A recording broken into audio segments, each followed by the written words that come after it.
Motorola Talkabout radios communicate on channels designated by the FCC as the Family Radio Service and the General Mobile Radio Service. None of the FRS or GMRS channels are assigned for the exclusive use of any user. You must cooperate in the selection and use of the channels in order to make the most effective use of them and reduce the possibility of interference. Any channel will work, but always remember that there can only be one user of each channel in the same place in the same time. There are differences in the FCC regulations for the channels that make some of them better than others for a given situation. The Family Radio Service includes 14 low-power channels, and the General Mobile Radio Service includes 23 low to moderate power channels. 7 of these channels are common to both services and differ only in the power level allowed. There are therefore a total of 30 channels in both services. 8 of the GMRS channels are reserved for relay station or repeater use and are not found on most FRS-GMRS combination radios. Motorola Talkabout radios include either 22 or 30 channels.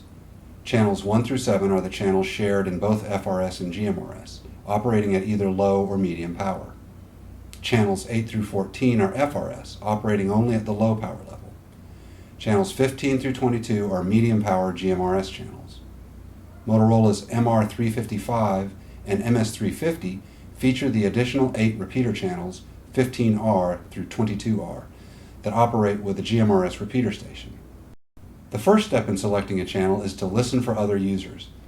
Many new users will leave the channel set to 1, so you might change to the next channel up, 2 or 3 or 4, and listen by using the monitor key for 10 to 15 seconds. Anytime you think you might begin to hear others, you can use the monitor key again to be sure. You can listen to all the channels with the scan feature. Scan for a few minutes to get an idea of how many channels are being used and which channels are open. Before this scan, turn off the interference eliminator code and the QT features so you hear everything. During the scan, you can temporarily delete the busy channels. When the radio stops scanning on a busy channel, hold down the minus key until the scan resumes. That busy channel will now be skipped in the scan.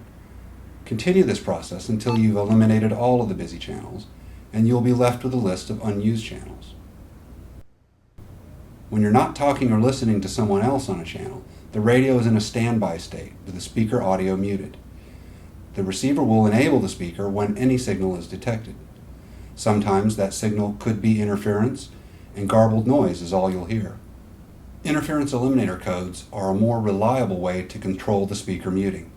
The presence of noisy, unwanted signals will not be heard unless those signals contain a special matching coded signal along with a voice. QT eliminates even more interference as it works with a sequence of 2 special tones in order. The factory default setting for all channels will have code 1 enabled. You can pick any other code and set all the radios in your group to use that unique code. Once you've selected a clear channel and set a unique code value, most interference will be masked. Keep in mind that when 2 people are using the same channel, they will interfere with each other despite having different code settings if the 2 users are relatively close to each other and talking at the same time. It might be necessary for one of the groups to move to a new unused channel.